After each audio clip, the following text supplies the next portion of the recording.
আসসালামু আলাইকুম প্রিয় শিক্ষার্থীরা, আশা করি সবাই ভালো আছো। আজ আমরা শিক্ষাবর্ষ 2024-এর বিষয়ভিত্তিক যে মূল্যায়ন নির্দেশিকাটি আছে, হ্যাঁ, বিষয় হচ্ছে বিজ্ঞান সপ্তম শ্রেণীর, সেটা আজ আমরা আলোচনা করব। 7 জুলাই থেকে যে 22 জুলাই আমাদের পরীক্ষাটা হবে, সেই পরীক্ষাটা কীভাবে আসলে অনুষ্ঠিত হতে যাচ্ছে, নতুন কারিকুলামটা, সেটি আমরা দেখব। এই মূল্যায়ন নির্দেশিকা, এখানে মূল্যায়নটা কীভাবে আমরা করব সেই নির্দেশনা এখানে দেওয়া আছে, তাই এটা বলা হয়েছে মূল্যায়ন নির্দেশিকা। এই নির্দেশনা অনুযায়ী আমাদের পরীক্ষায় অংশগ্রহণ করতে হবে, ক্লাসে যে কার্যকলাপগুলো সেগুলো সম্পূর্ণ করতে হবে। তা দেখো, আমরা পরিশিষ্ট 2-এর শিখন অভিজ্ঞতা ভিত্তিক মূল্যায়নের যে টপশিটটা, ঠিক আছে, সেটা এখন আমরা দেখব। ঠিক আছে, তো এগুলো যদি তোমার পারো একটু রিডিং পড়ে নিও। আমি বাকি সাবজেক্টগুলো তো পড়ে দিয়েছি, এটাতে তো পড়লাম না, তোমরা একটু কষ্ট করে পড়ে নিও। আর এখানে দেখো, আমরা মূল্যায়ন ছকে চলে আসলাম।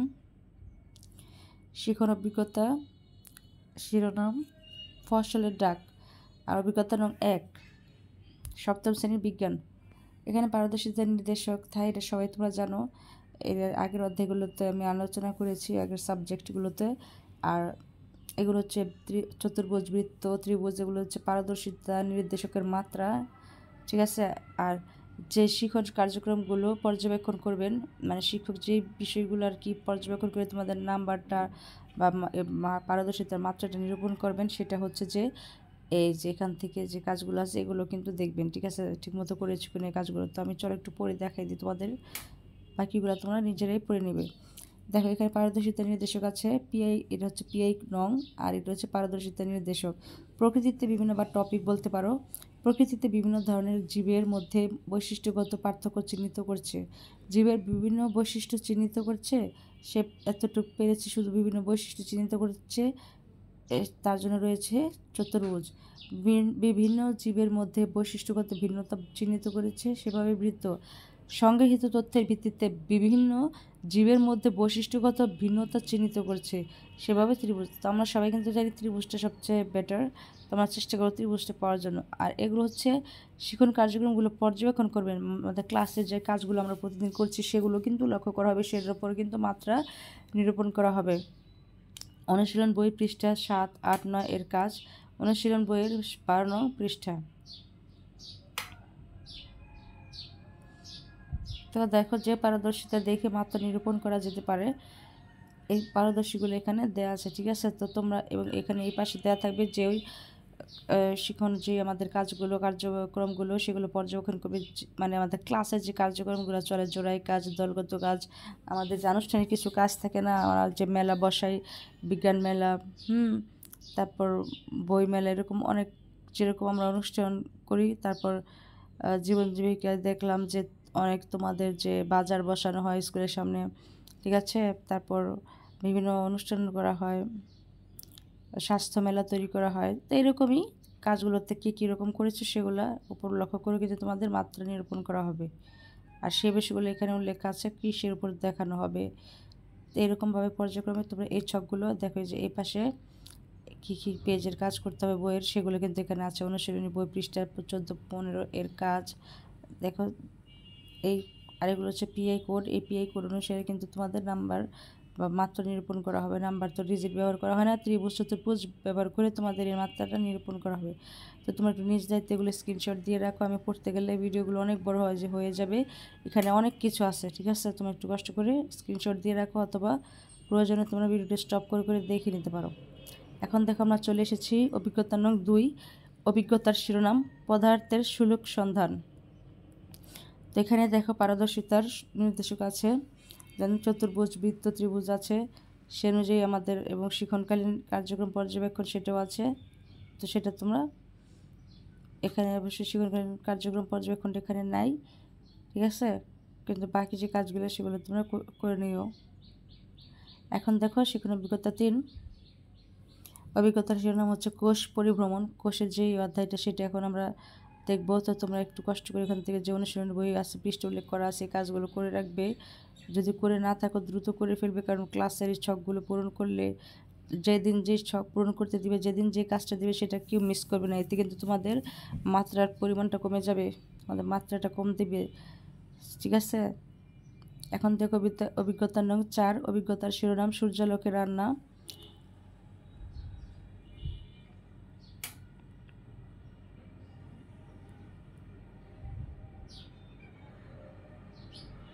তোমরা স্ক্রিনশট বা ভিডিও স্টপ করে এগুলো একটু দেখে নাও। অনেকগুলো পড়া, এখানে এতগুলো পড়া আমি পড়লে ভিডিও তো বড় হবে, লং হবেই। আমাকে দ্রুত পড়তে হবে, তোমরা আমার দ্রুত পড়লে শব্দগুলো সব উচ্চারণ সঠিক হয় না, তোমরা বুঝো না, তাই তোমরা একটু কষ্ট করে দেখে নাও।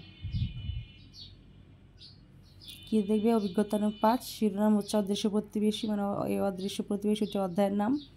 দেন দেখো পারদর্শিতা নির্দেশক দেওয়া আছে, এই যে কোড, আর এই কোডটা ব্যবহার করে কিন্তু আমাদের পরিশিষ্ট 3-এ যে কাজটা আছে সেই ছকটা, মূল্যায়ন নির্দেশিকা যে ছকটা আছে যেখানে আমাদের তথ্য উপাত্ত সংগ্রহ করা হয়, আমরা কে কোন এই পিআই যে কোডে এই প্রশ্নটার উল্লেখ করা থাকবে না আমাদের মার্কশিটে, এই কোডটা উল্লেখ করে তোমরা এই টপিকের উপরে কে কীরকম পারদর্শিতা প্রদর্শন করেছো, তারপর শিক্ষণ কার্যক্রমগুলো ঠিকমতো করেছো কিনা, এই সব কিছু পর্যবেক্ষণ করে তোমাদের মাত্রা যে আছে পারদর্শিতার নির্দেশকে সেই মাত্রাটা নিরূপণ করা হবে। আমি সেটিও দেখিয়ে দিচ্ছি, ঠিক আছে? তো তোমরা একটু কষ্ট করে রিডিং করে নিও, পড়ে দেন তোমরা এখান থেকে তোমার কোন কোন কাজ করনি সেটা করবে, আমি আজকে পড়ে দিলাম না। তারপর এখান থেকে দেখে নাও।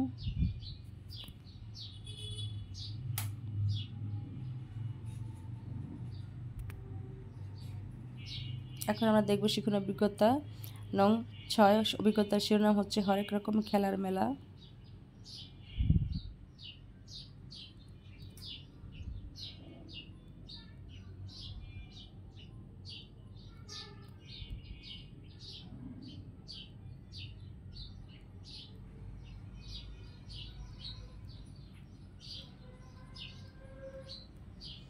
অভিজ্ঞতা নং 7, অভিজ্ঞতার শিরোনাম হচ্ছে খুদে বাগান।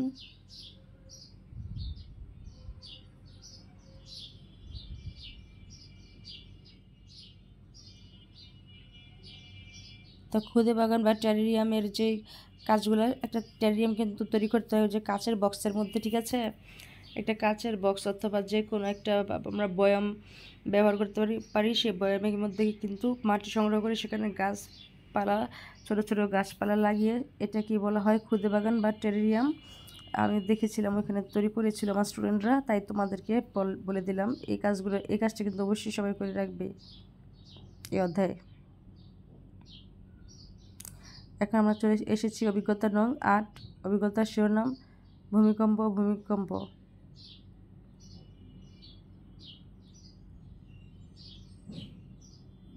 অভিজ্ঞতা নং 9, অভিজ্ঞতার শিরোনাম কল্পবিজ্ঞানের গল্প।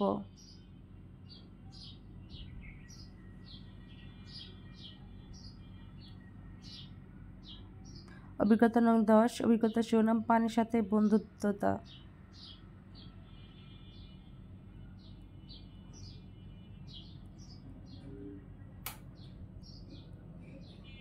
অভিজ্ঞতা নং 11, অভিজ্ঞতার শিরোনাম হচ্ছে মানে আমাদের যে অধ্যায়টির নাম সেটা হচ্ছে ডাইনোসরের ফসিলের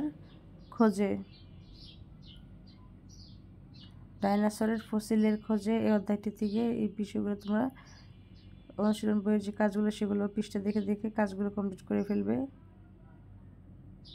আর পিআইডি নং দেখে কীভাবে কোন টপিকের উপর আমাদের পারদর্শিতা প্রদর্শন করতে হবে সেটা লক্ষ্য করো। তার হচ্ছে অভিজ্ঞতা নং 12, অভিজ্ঞতার শিরোনাম হজমের কারখানা।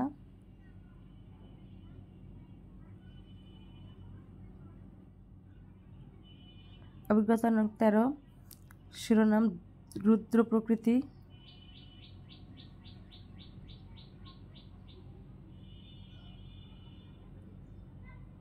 এই দেখো পরিশিষ্ট 3 চলে এসেছে, এখানে আমি বুঝিয়ে দিচ্ছি।